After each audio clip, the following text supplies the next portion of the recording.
Meanwhile, back at base in Harrog, Tom and Matt had been checking over the equipment. Now, what do you imagine might be the best solution to address large gatherings of people in the middle of nowhere, where we have to fly all the gear around in helicopters? There's not that we knew this at the time, but some of the helicopters couldn't carry as much as others. And what do you think would be something really practical to take on and basically kind of, solid to take out there? I would wager that you probably wouldn't suggest about 40 cabinets of Nexo Alpha and the heaviest Crown Macrotech amp racks in the universe. But that's what we had. Now, my dear friend and highly respected colleague, Chris Beale, was responsible for this decision. I don't think Chris has ever been to Tajikistan. He may put me wrong on this. But Chris, I've been meaning to tell you this for years. Next time, if there is ever a next time, let's go with something else, something lighter, something easier.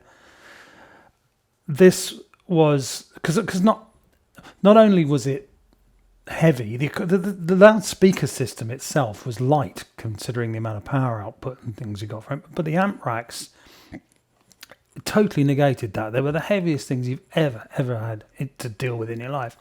And we're not talking about trucks with ramps or anything like that. We are talking with Russian military open back trucks with the flatbed about 2 meters off the ground, no ramps, no forklifts, nothing. Everything had to be manhandled into these things.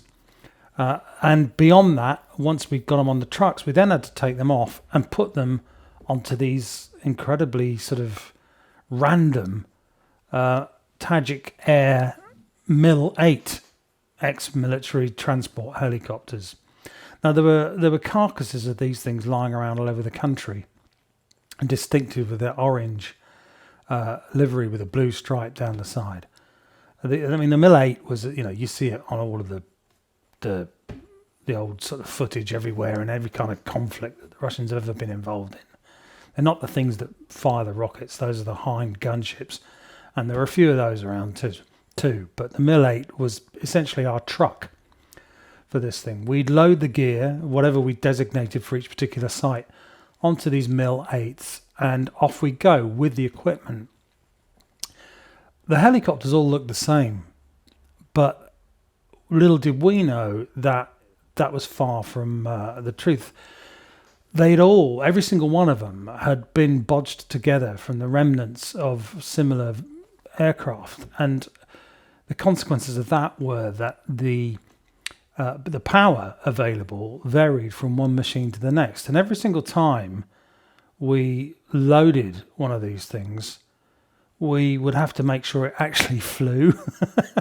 So we'd go through this whole rigmarole with the pilot of actually making sure the thing would actually fly before we actually jumped on board and went.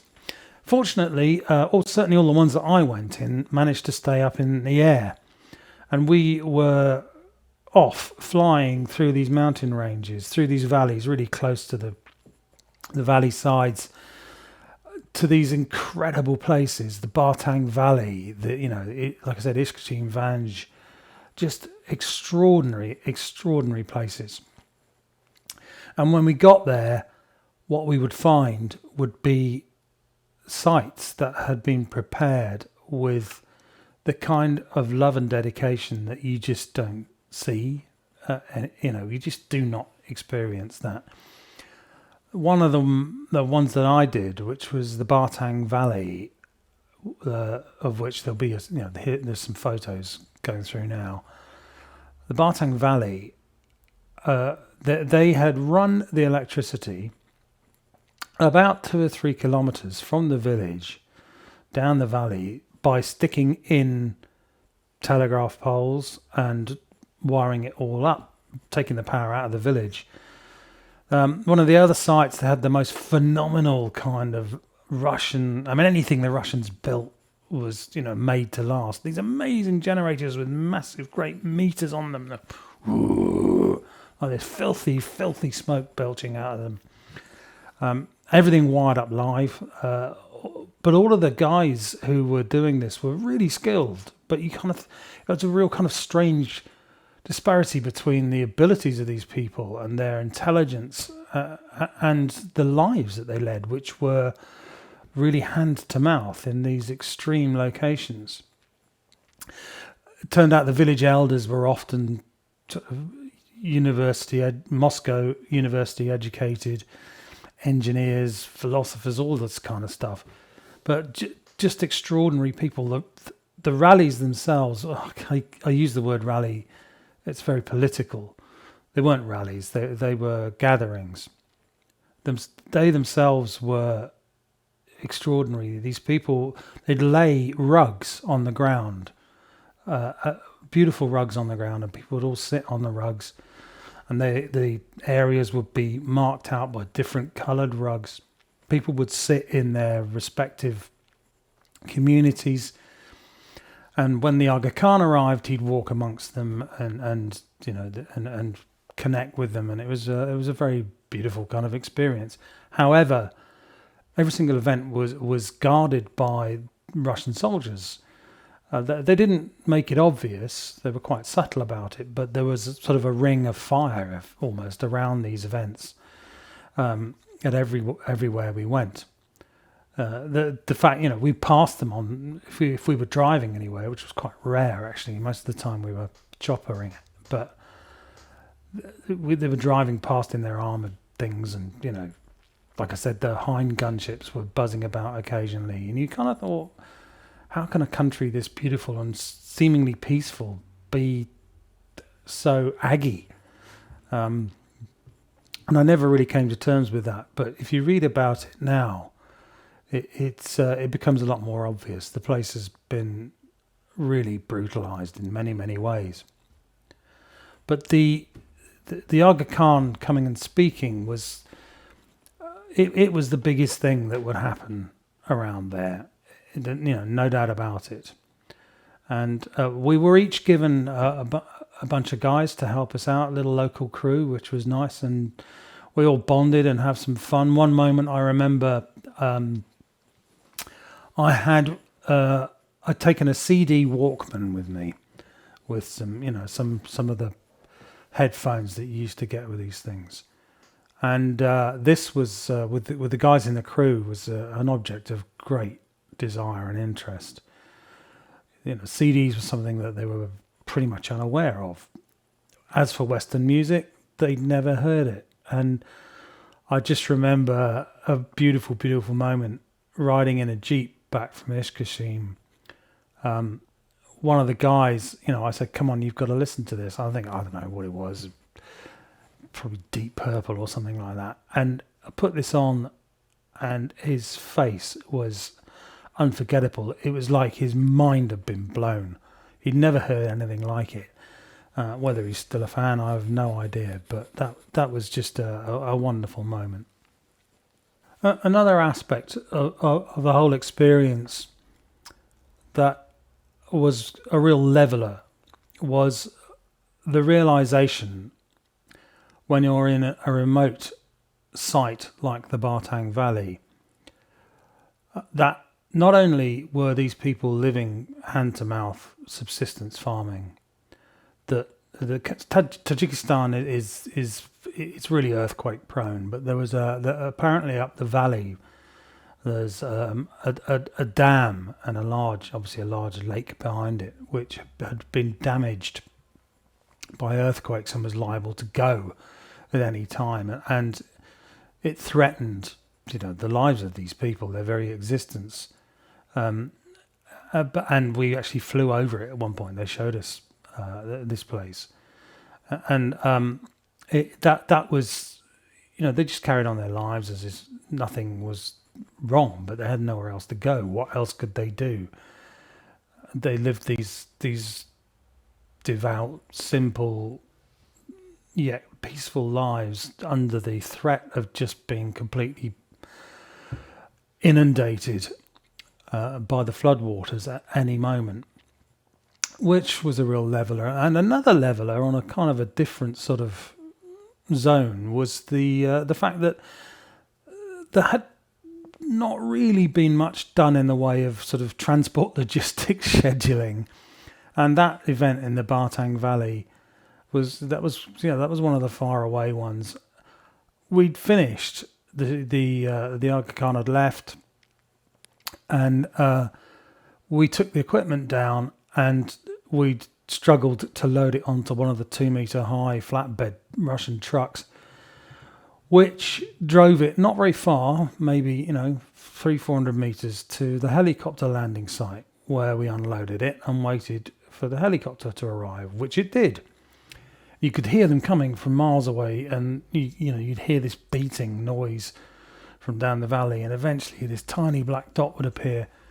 But when that dot appeared, people would suddenly come out of nowhere, and before we knew it, the helicopter was full of people with bicycles and chickens and goats and everything, and there was no room for any equipment or me or any of the crew guys or anything. And he took off again, and we were stuck there in the Bartang Valley with a load of Nexo Alpha and some ridiculously heavy amp racks, thinking, well, what happens next? All we can do is hope that pretty soon there's going to be another one. Eventually there was, and it became apparent that the same thing was about to happen. It's obvious that people if they see an opportunity to get out of there and go somewhere else, who knows? They just jump on these helicopters and go. So yeah, it became very apparent that if we were going to get the equipment out of there, we had to be a bit hasty. And we ended up in a situation where we were literally throwing this equipment into the back of the helicopter while he span the rotors up, and he was shouting, "Someone, we're leaving now." And we're going, "Oh, wait. And there were still people trying to get on, and we were having to throw people off, and, chickens and all of that everywhere. And we literally were trying to throw these amp racks and everything into the back of this helicopter so we could get out of there. We managed it, and literally the loading doors slammed shut, and off we went. It was it was the most extraordinary situation, which I've had some bonkers experiences with trucks and things like that in the past, but nothing like this. Incredible. One of the other sites, which Tom and Matt did, and I went and had a look at some point. I can't remember exactly where it was. I think it might have just been outside Karog, I'm not sure. But it turned out that the Aga Khan would be speaking in Tajikistan, and the audience would be probably a kilometre away, down on the ground in the river valley in Afghanistan. And so Tom and Matt built a massive, great big array, a concave array of Nexo Alpha, and fired the sound, as far as they could possibly get it to go across this valley, so that the adoring gathering below, it was way down, as well as I remember it, could hear. Whether or not it actually worked, we never knew, but it was certainly a pretty impressive sight.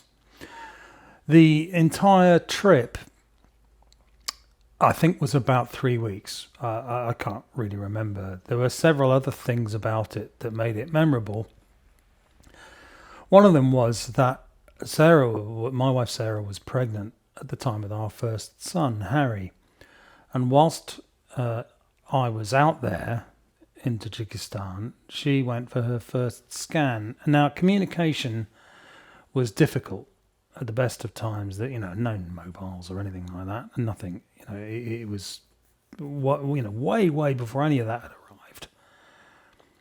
But I was obviously pretty keen to know what the score was with her first scan, and I was very lucky in that my cause was understood by the people that we were there, who were helping us out and things like that. And in the operations centre for the Aga Khan's visit was a satellite phone and a a satellite phone, and a fax machine. And I remember distinctly they very generously allowed Sarah to send me a fax with the scan of the photo of Harry over via satellite, and this thing appeared out of the fax machine in the middle of Horog in Tajikistan. It was a bit of a moment. There were other extraordinary moments which will stay with me forever. One of the perhaps more dodgy aspects of it was on our way back home. We flew back to Dusanbe, and we were taken out for the evening, and which involved going for something to eat. We sat in a street restaurant and ate plov, which was fantastic. It's a bit like lamb biryani. It was really good. I can't remember if there were beers involved. I think there were, which was good. But we were then sort of taken back to a flat, and we'll go back and meet some friends and things like that. And turned out that actually this was basically a sales exercise. And what was on sale? Rubies and heroin. My favourite. Not being into smack, I declined.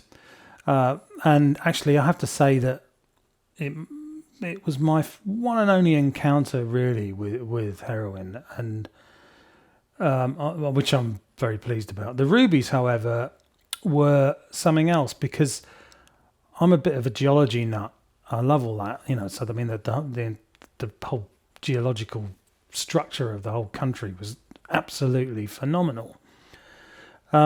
So I actually bought some rubies, which I bought back, and I don't know where they've gone now, but I had them assessed at a gem centre in London, and they weren't all that, but they were rubies, and they were mine, and they were from Tajikistan. Another extraordinary event was when we'd done the show in Ishkashim. Rather than flying back in helicopters, we drove. And it's along the Pamir highway, which is quite a long. It was a good sort of 6-hour drive from Ishkashim back to Horog. And on the way, the guy said, "Oh, we've got to stop." And we turned off and went up this track into the mountains to be confronted by the most extraordinary natural springs.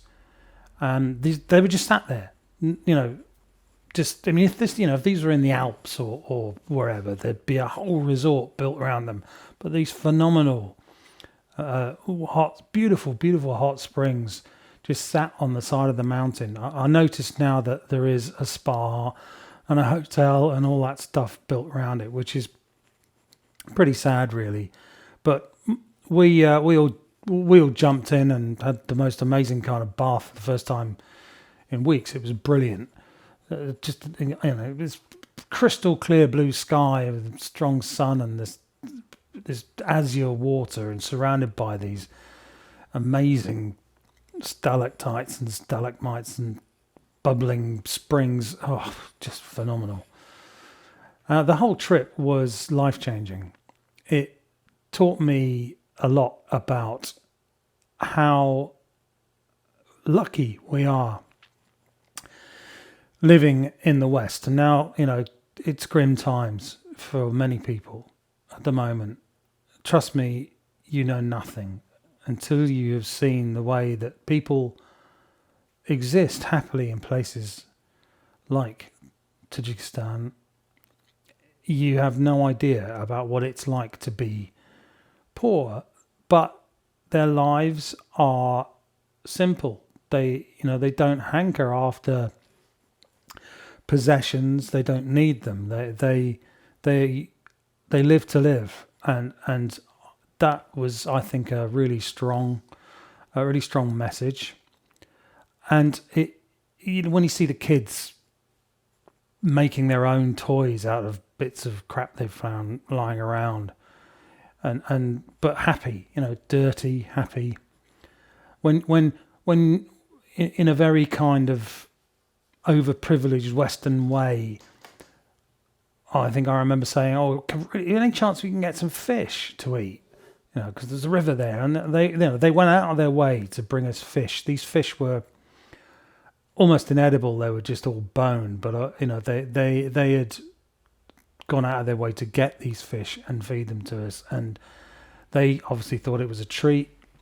We kind of thought, oh, what is this? It's just, and it's a different way of living, and it would be, I think, beneficial to everybody to at least experience the way other people live in situations like this. From the point of view of the audio, that was pretty challenging because the conditions, it wasn't the audio system itself, that wasn't challenging. It was just a matter of coming up with an effective way of covering a large number of people sat on the ground with a slightly inappropriate PA system. To be honest, probably would have been better off with some horns, but that's another story. That element of it was pretty straightforward. The difficulty was in making it all work logistically and interfacing with power and aspects like this. I mean, people were. If you said, can you get us something to put the PA system up on? And they'd say, yeah, and you'd mark it out on the ground where you want it. And when we came back to site, they'd actually built a structure out of earth and stone and cement, and that was it. It was a solid piece of ground that had been built up into a 3-dimensional block for us to stack the PA on. Amazing. It just, there, no scaffolding, nothing. They don't have that. They don't need it. It's a different way of life, a different way of doing things. But I'll certainly never forget it. And I hope that by watching this, it gives you an idea of some of the things that we in this business are really, really fortunate enough to experience. And I know that, there are loads of other people out there who've done similar things, in Afghanistan, in the Falklands, all these kind of crazy remote places. This was my adventure, and I hope you enjoyed it. And see you very soon for another Sonic Storytime.